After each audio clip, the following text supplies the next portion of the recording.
coastline looks permanent until someone decides that a ship should pass through the land behind it. A great ship canal does not merely excavate a ditch. We are here to determine the GOAT of completed ocean-going ship canal engineering projects.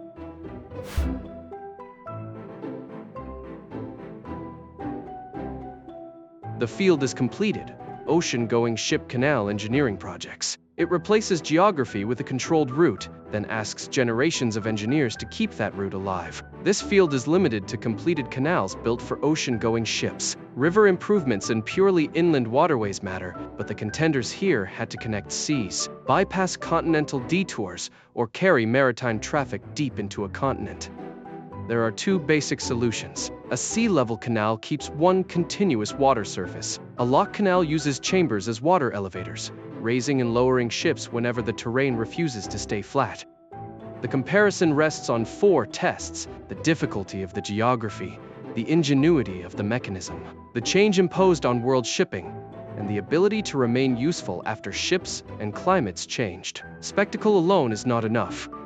Canal builders must manage rock, water pressure, unstable slopes, currents, sediment, disease, labor, and finance. Even after opening day, a canal can fail slowly through silting, obsolete dimensions, neglected locks, or a single vessel turned sideways. Success creates another problem. The more trade a canal attracts, the more the world depends on a narrow engineered corridor. Maintenance becomes geopolitics, and an ordinary mechanical delay can spread into factories and ports thousands of miles away. The contenders solved radically different puzzles. One sliced through stone with theatrical boldness. Another became a hard-working shortcut. A third assembled locks, rivers, lakes, and borders into one system. The strongest rival simply joined two seas and altered global trade. The winner, therefore, needs more than traffic or fame. It must show that the hardest obstacle can be transformed into a durable operating system, without pretending that engineering brilliance erases its human, political, or environmental costs.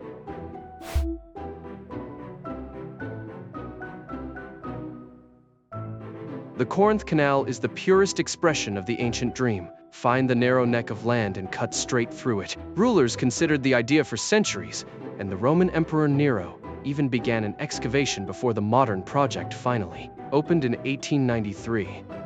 Its 6.3 kilometers are visually outrageous. Near vertical walls rise roughly 90 meters above a narrow strip of water, making a passing ship look like a model pulled through a crack in the earth.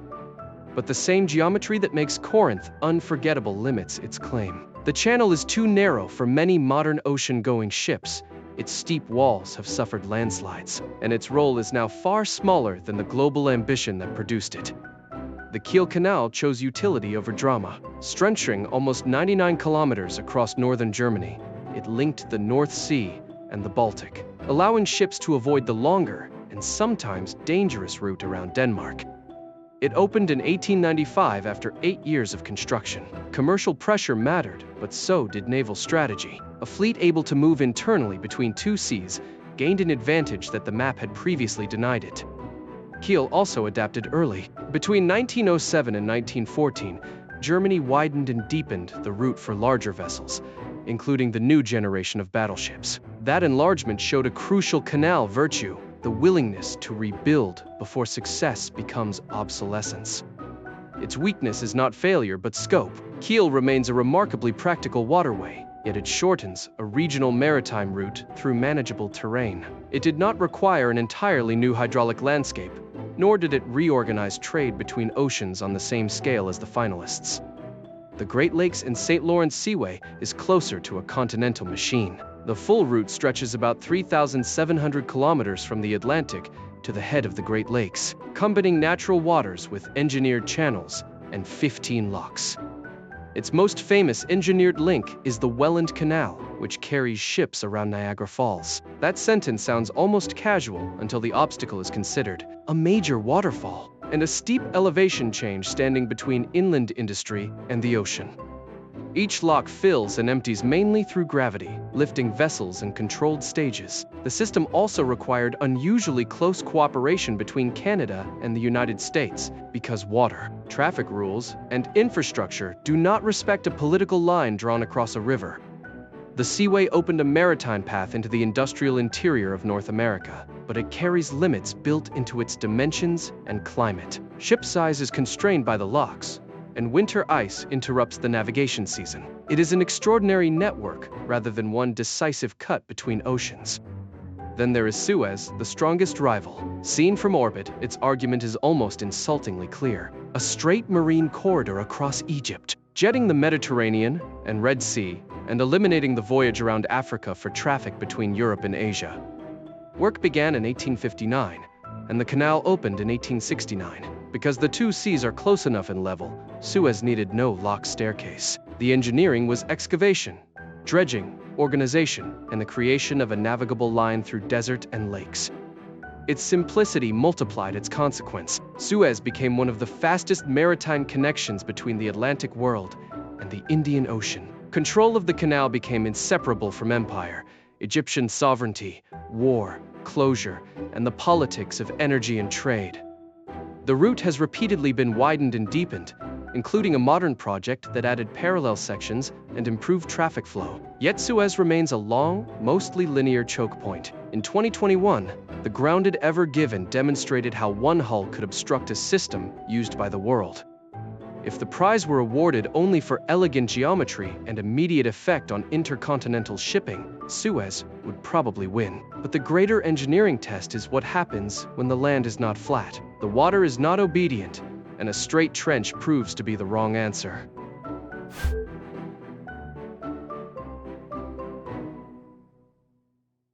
The Panama Canal is the GOAT of completed ocean-going ship canal engineering projects. It wins because its builders did not merely cut across an isthmus. They converted a mountain ridge, a volatile river, and an artificial lake into one coordinated machine for moving ships between oceans. The first great attempt followed the prestige of Suez. A French enterprise led by Ferdinand de Lesseps pursued a sea-level canal in the 1880s. Tropical disease, financial collapse, engineering misjudgment, and the enormous excavation burden broke the project before it could finish. The failure exposed the central fact of Panama. This was not Suez with more rain. A continental divide blocked the route, and the Chagres River could shift from useful waterway to destructive flood. Any successful plan had to control elevation and water together. The eventual United States project was inseparable from power politics. Panama separated from Colombia in 1903 with United States support, and the resulting treaty gave Washington sweeping authority in the canal zone. The engineering triumph arrived inside a deeply unequal political arrangement. Inders abandoned the sea-level ideal and chose locks. Ships would rise from one ocean to Gatun Lake, cross the elevated interior, then descend to the other ocean. The canal would go over the isthmus as much as through it. Gatun Dam impounded the Chagres and created what was then one of the world's largest artificial lakes. The lake supplied the navigation channel and the water used by the locks, while also taming a river that had defeated simpler plans. The original lock chambers work as paired staircases. Crefta moves fresh water through large culverts, raising or lowering a ship without pumps for each ordinary lockage. Massive gates hold back the changing levels, and interlocked controls reduce the chance of a disastrous sequence. At the Continental Divide, the Culebra Cut demanded excavation through difficult, unstable ground. Landslides repeatedly pushed material back into the channel. Railways became moving production lines, carrying spoil away while steam shovels and dredges attacked a landscape that refused to stay finished. The project also required a revolution in tropical public health. Measures against mosquitoes helped suppress yellow fever and malaria, making sustained construction possible. These campaigns saved lives, although they existed within a workforce divided sharply by race, nationality, pay, and living conditions. When the canal opened in 1914, it compressed maritime distance between the Atlantic and Pacific. More subtly, its lock dimensions became a design constraint for ships themselves. Panamax vessels were built around the maximum envelope the original chambers could accept. That influence is a sign of greatness and a warning. A canal can shape an industry, then be threatened by the industry it helped enlarge. As ships grew beyond Panamax dimensions, the waterway faced the same question that Kiel had answered earlier: adapt or surrender traffic.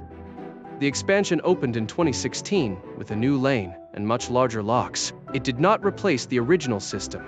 it added capacity beside it. The project doubled cargo capacity and allowed ships that had previously been too large to use the route.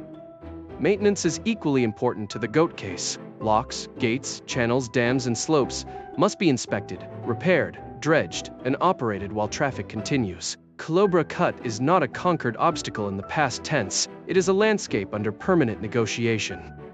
Suez still has the cleaner claim to changing the main Europe to Asia route. Its lock-free passage is faster to understand and in many ways easier to operate. Panama wins this narrower engineering field because it solved a more hostile three-dimensional problem with an integrated hydraulic system. The verdict needs qualifications. The canal consumes fresh water with every transit, and drought can reduce draft and daily capacity. Creating the waterway transformed ecosystems and communities, while its construction and political history carried disease, segregation, displacement, and foreign control. That is precisely why the title should not mean flawless. The Panama Canal is the GOAT because it turned river, lake, ridge, locks, railways, and human operations into a system that remained strategically useful for more than a century. It shows that the greatest canal does not simply defeat geography. It learns to work with geography that never stops pushing back.